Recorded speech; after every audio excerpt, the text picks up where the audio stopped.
autor del primer gol y asistente de los 2 siguientes goles. Mati, ¿cómo andás? ¿Todo bien? Sí, todo bien, muy contento porque se me abrió hoy el arco por el gol, por las 2 asistencias. Como dije en las notas, las demás notas, creo que lo más importante hoy es que ganó el equipo, así que más contento por eso que por el gol. ¿Cómo viste el partido, Mati? ¿Duro? ¿Momentos buenos? ¿Momentos más o menos? Y yo creo que nosotros siempre somos los que salimos a proponer, creo que siempre somos los que salimos a jugar.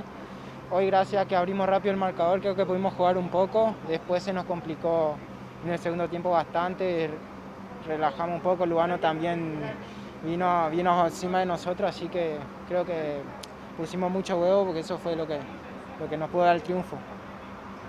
Y ahora, bueno, el próximo rival, sí, ya sabemos que es Liniers. ¿Cómo lo ves? ¿Un rival duro?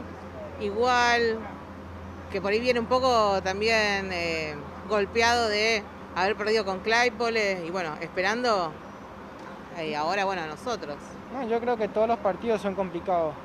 Liniers sí, capaz que estén un poco golpeados, pero por algo fueron campeón del primer torneo. Juega bien Liniers, así que creo que va a ser otro partido duro, otro partido más que tenemos que salir a hacer nuestro juego y hay que trabajarlo en la semana para poder ganarlo. Así que bueno, y a alguien que le quieras mandar un saludo, ¿a quién le dedicaste el gol que viniste a la tribuna?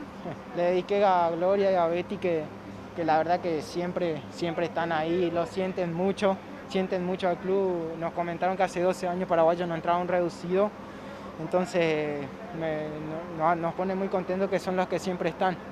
Y como siempre también a mi mamá, a mi papá, toda mi familia que está en Paraguay apoyándome, para ellos también muy feliz con ellos.